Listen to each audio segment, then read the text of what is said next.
Welcome in के study में हूँ एक यादव और इस वीडियो में हम देखने वाले हैं क्लास 9 की एक्सरसाइज 5.1 के क्वेश्चन नंबर 3 का सॉल्यूशन।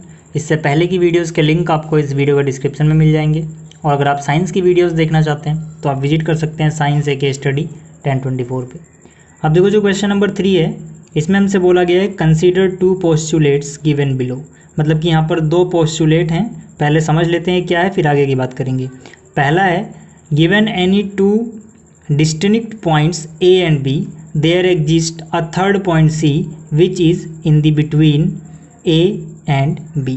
मतलब कि यहाँ पर बोला गया है कि अगर हमें 2 पॉइंट्स गिवन हो, ठीक, जिसमें से एक पॉइंट A हो और दूसरा B हो, तो यहाँ पर एक पॉइंट C हो सकता है हमेशा जो कि A और B के बीच में है। ठीक है, तो ऐसा हो सकता है भाई, ठीक है, कि हमें कोई भी पॉइंट अगर 2 गिवन है तो उनके बीच में एक तीसरा पॉइंट हम हमेशा निकाल सकते हैं, चाहे वो कितनी पास पास भी हों। ठीक, क्योंकि इनकी कोई चौड़ाई नहीं होती। अब मैंने आपको पिछली वीडियो में बताया था, चाहे वो बिल्कुल पास पास भी होंगे तब भी उनके बीच में एक पॉइंट बन जाएगा, एकदम चिपके हुए होंगे तब भी। ठीक, तो इतना आपको समझ में आ गया। अब इसे हटा देते हैं। अब यहाँ पर जो सेकेंड पार्ट में बोला गया वो है there exist at least 3 points that are not on the same line. यानी कि कम से कम 3 पॉइंट होने चाहिए जो कि एक लाइन पे उनमें से एक ना आए।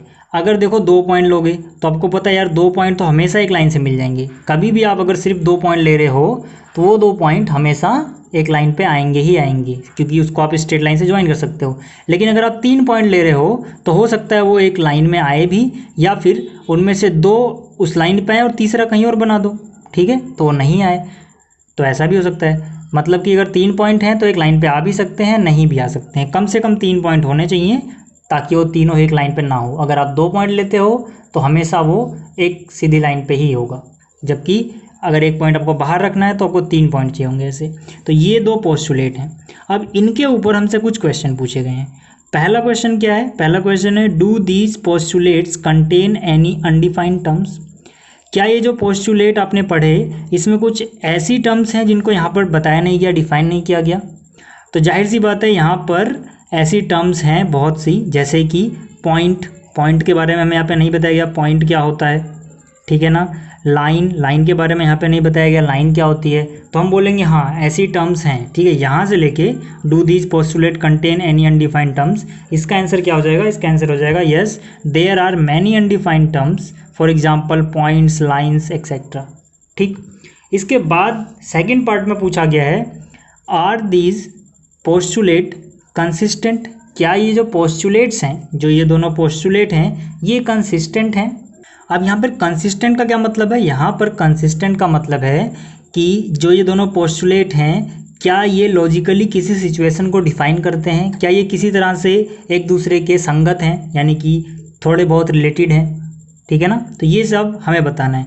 तो हम बोलेंगे हाँ ये कंसिस्टेंट हैं, yes they are consistence because they deal with 2 different situations. क्योंकि ये 2 अलग अलग सिचुएशन से डील करते हैं जिनको हम लॉजिकली रिलेट कर सकते हैं, इसलिए ये कंसिस्टेंट हैं। कैसे कर सकते हैं? देखो यहाँ पर जो पहला पोस्टुलेट है ये क्या बताता है? ये बताता है कि अगर हमारे पास 2 पॉइंट हैं तो कोई तीसरा पॉइंट इनके बीच में हो सकता है, जो कि लॉजिकली सही है, हो सकता है ऐसा।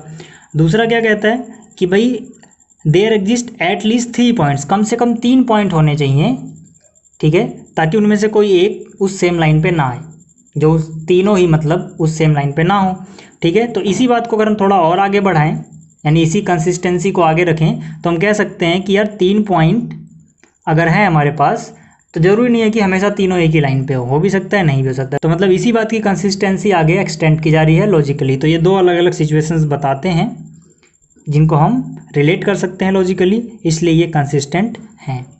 इसके बाद जो आगे पूछा गया हमसे वो है do they follow from Euclid's postulate explain. क्या ये यूक्लिड के पोस्टुलेट को फॉलो करते हैं या फिर नहीं? तो इसका आंसर क्या हो जाएगा? इसका आंसर हो जाएगा no, these postulates do not follow Euclid postulate. ये यूक्लिड के पोस्टुलेट को फॉलो नहीं करते हैं, बट दे फॉलो एक्सियोम 5.1। लेकिन ये जो एक्सियोम है आपकी बुक में 5.1 उसको फॉलो करते हैं। एक्सियोम क्या है? एक्सियोम ये स्टेट करता है गिवन टू डिस्टिंक्ट पॉइंट, अगर दो अलग अलग पॉइंट हैं, there is a unique line that passes through them, तो हम वहाँ पर यूनिक लाइन बना सकते हैं जो उनसे पास होती है। अब ये पोस्टुलेट इन दोनों को रिलेट कैसे करता है, क्योंकि यहाँ पर देखो अगर 2 पॉइंट ले रहे हैं तब यहाँ से आप स्ट्रेट लाइन से बनाओगे तो जाहिर सी बात है इन दोनों के पॉइंट के बीच में तब भी एक पॉइंट होगा। और अगर आप 3 पॉइंट ले रहे हो तब भी हमेशा, अगर मान लीजिए मैंने ये 3 पॉइंट लिए, तो हमेशा आप किसी भी 2 पॉइंट को ज्वाइन कर सकते हो। इन दोनों को ज्वाइन कर लो, इसको ज्वाइन करना चाहोगे इसको ज्वाइन कर लो, इन दोनों को ज्वाइन करना चाहोगे इन दोनों को ज्वाइन कर लो, तो मतलब 2 तो हमेशा ज्वाइन हो ही जाएंगे। तो वही यहाँ पर लिखा हुआ है कि अगर 2 डिस्टिंक्ट पॉइंट्स हैं तो यूनिक लाइन उनसे पास हो सकती है। तो इससे रिलेट करते हैं दोनों, ना कि यूक्लिड के पोस्टुलेट से। ठीक, तो उम्मीद आपको ये क्वेश्चन समझ में आ गया होगा। थैंक्स फॉर वॉचिंग, मिलते हैं जल्दी अगली वीडियो में।